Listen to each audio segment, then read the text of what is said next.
తాకట్లో ఉన్న బంగారాన్ని విడిపించి ఆ రోజున మార్కెట్ ధర కట్టి మిగిలిన డబ్బును మీకు అందిస్తుంది కొమ్మూరి గోల్డ్. శ్రీమాత్రే నమః. శ్రీ గురుభ్యో నమః. పరాభవనామ సంవత్సరంలో ద్వాదశ రాశుల వారికి కూడా ఎలా ఉండబోతుంది, వారి యొక్క ఆదాయము, వ్యయము, రాజ్యపూజ్యము, అవమానము, వీటి గురించి సంక్షిప్తంగా తెలుసుకునే ప్రయత్నం చేద్దాం. తదుపరి ధనుస్సు రాశి. ధనుసు రాశి వారికి సంబంధించి ఆదాయం 14, వ్యయం 11, రాజ్యపూజ్యం 5, అవమానం 6. ఈ సంవత్సరం గురుగ్రహం యొక్క అనుకూలం వలన ఆర్థిక ఫలితాలు, అధిక ఆదాయం పెరుగుతుంది, విదేశీ ఆదాయం పెరుగుతుంది, పెద్దగా లాభాలు ఉంటాయి. వాటితో పాటు యాత్రలకు సంబంధించి ఖర్చులు పెరగచ్చు, ధార్మికమైన కార్యక్రమాల్లో ఖర్చులు పెరగచ్చు, పిల్లలకు సంబంధించిన చదువు గురించి ఎక్కువగా డబ్బులు ఖర్చు అవ్వచ్చు.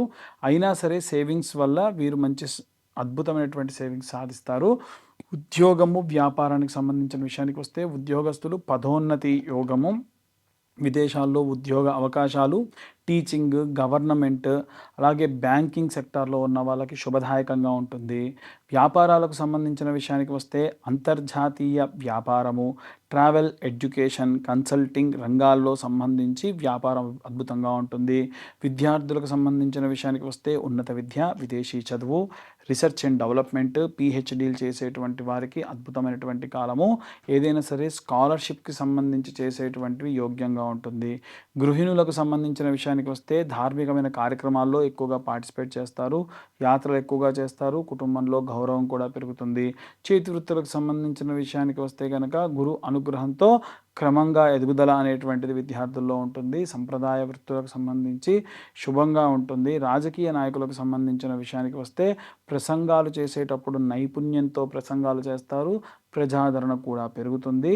అలాగే సభలు, సమావేశాలు ఎక్కువగా పార్టిసిపేట్ అవుతారు, జ్ఞానంతో జనులందరినీ కూడా ఆకట్టుకుంటారు.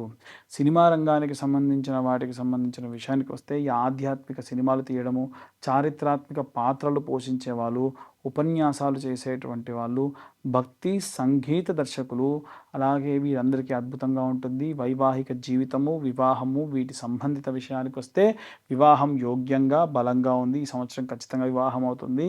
ఆలస్యంగానే సరే ద్వితీయార్థంలో వివాహం జరగవచ్చు, అంటే మొదటి 6 నెలల్లో జరగదు. విదేశీ వివాహం యోగ్యంగా ఉంటే విదేశాల్లో ఉన్నవారిని వివాహం చేసుకునే దానికి కూడా యోగ్యంగా ఉంటుంది.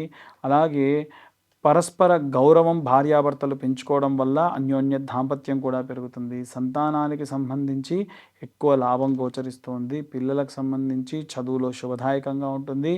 విదేశీ విద్య అద్భుతంగా గోచరిస్తూ ఉంది.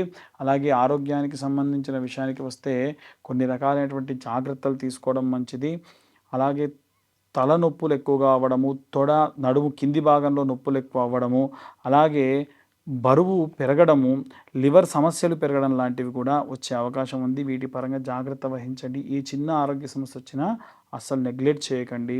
ఆహారానికి సంబంధించి కూడా నూనె పదార్థాలు, ఫ్రైడ్ పదార్థాలు తగ్గించుకోవడం మంచిది. ధనుస్సు రాశి వారికి సంబంధించి గోచార రీత్యా గురు గోచారంలో అత్యంత శుభంగా ఉంది.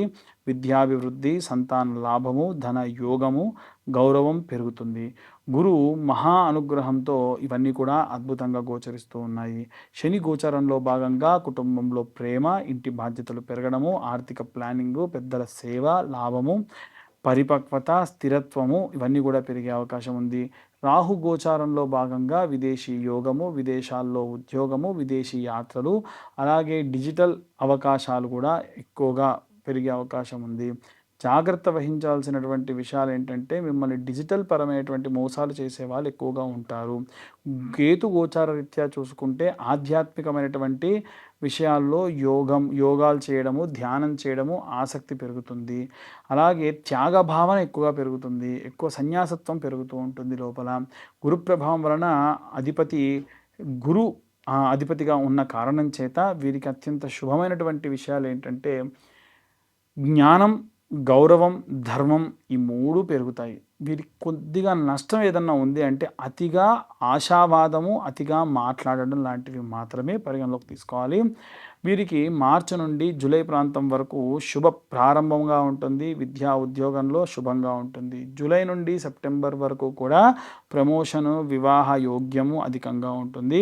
సెప్టెంబర్ నుండి కూడా మనకు డిసెంబర్ వరకు చూసుకుంటే విదేశీ యోగము, ధనలాభం కనిపిస్తుంది. డిసెంబర్ నుంచి మార్చి వరకు కూడా చూసుకుంటే ఆరోగ్యంలో జాగ్రత్త వహించడం మంచిది. కుటుంబ బాధ్యతలు కూడా పెరుగుతాయి. ధనుస్సు రాశి వారికి సంబంధించి శాంతి పరిహారాల విషయానికి వస్తే కనుక దక్షిణామూర్తి యొక్క పూజ చేసుకోవడము, మేధా దక్షిణామూర్తి స్తోత్రం చదవడము, దత్తాత్రేయ స్వామి మంత్రాన్ని చదవడము, అలాగే ఈ యొక్క గురుగ్రహానికి సంబంధించి విశేషమైన పూజలు చేయడము, మీకు గురువులు ఎవరు ఉంటే వాళ్ళకు పూజలు చేయడం కూడా మంచిది. గురువారము మీద దక్షిణామూర్తికి సంబంధించిన పూజ చేయడము, గురుగ్రహ శాంతి హోమం చేయించడము, గురు గాయత్రి జపం చేయడం చాలా మంచిది. ఏవైనా దానాలు చేయాలి అని అంటే పసుపు వర్ణంలో ఉన్నటువంటివి, గోల్డ్ కలర్లో ఉన్నటువంటి దానాలు చేయడం మంచిది. అలాగే శనగలు దానం చేయడం మంచిది. పుస్తక దానం చేయడం మంచిది. విద్యార్థులకు సహాయం చేయడం మంచిది. అలాగే శుభ వర్ణాల విషయానికి వస్తే కూడా గోల్డ్, పసుపు వర్ణాలు చాలా మంచిది. లైట్ ఆరెంజ్ కలర్లో ఉన్నటువంటివి కూడా చాలా అద్భుతమైనటువంటివి, మంచి అవకాశాలు ఇస్తాయి వీరికి. రత్నధారణ ఏది చేయాలి అని అంటే కనకపుష్యరాగం ధరించడము, అది కూడా తెలిసిన జ్యోతిష్యుల్ని కన్సల్ట్ చేసి ధరించడం మంచిది. అలాగే గురువారం నాడు గురువులకు సంబంధించి ఏదైనా సరే మంచి పూజ చేసుకోవాలి, గురువులను మర్యాదించాలి. ఎక్కడా కూడా గురువుల్ని దూషించినట్టు మాట్లాడకూడదు, అది చాలా చెడ్డది. అలాగే నూనె పదార్థాలు అధికంగా తీసుకోకుండా ఉంటే మంచిది. అహంకారపూరితంగా నాకే వచ్చు, నాకే తెలుసు అనేటువంటి తగ్గించుకుంటే మంచిది. మనకు ఎంత తెలిసినా ఇంకా మనకు తెలవాలనేటువంటి అందరిలా ఉండరు, సాధారణంగా చెబుతున్నాం. ఓవరాల్గా ధనుస్సు రాశి వారికి సంబంధించి ఈ సంవత్సరం అత్యంత శుభకరంగా ఉంది.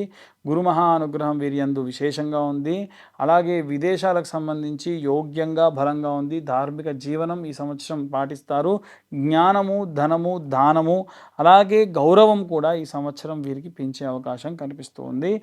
తిథి, వార, నక్షత్ర యోగ కరణాల్ని మనం దృష్టిలో పెట్టుకొని గోచార రీత్యా ఇవన్నీ కూడా చెప్పడం జరుగుతుంది. ఇంకా డీటెయిల్డ్గా జాతకం కావాలనుకున్న వాళ్ళు మీ పేరు, మీ date of birth, time, place కింద ఉన్న నెంబర్కి వాట్సాప్ చేయండి. డీటెయిల్డ్గా జాతకం గురించి మీతో డిస్కస్ చేయడం కూడా జరుగుతుంది. అలాగే విశేషంగా ఉగాది రోజున ఎటువంటి నియమ నిబంధనలు పాటించాలి, ఎలాంటి నియమ నిబంధనలు పాటించి అసలు ఉగాది ఎందుకు జరుపుకోవాలనేటువంటి విషయాన్ని ఇప్పుడు మనం తెలుసుకుందాం. ఉగాది అంటే యుగమునకు ఆది. పూర్వము సోమకుడు అనేటువంటి రాక్షసుడు వేదాలన్నింటినీ తస్కరించి సముద్ర గర్భానికి వెళ్తే మత్స్యావతార రూపంలో స్వామివారు ఆ యొక్క సోమకుడిని సంహరించి ఆ వేదాలన్నింటినీ కూడా తీసుకెళ్ళి బ్రహ్మదేవుడికి అప్పగించి ఈ యొక్క సృష్టిని సృజించినటువంటి రోజే ఈరోజు. కాబట్టే యుగమునకు ఆది ఉగాది అంటారు. అంటే మనందరం కూడా పుట్టింది, మన మూలాలు పుట్టింది ఈరోజే. కాబట్టి మనందరి పుట్టినరోజు ఈరోజు.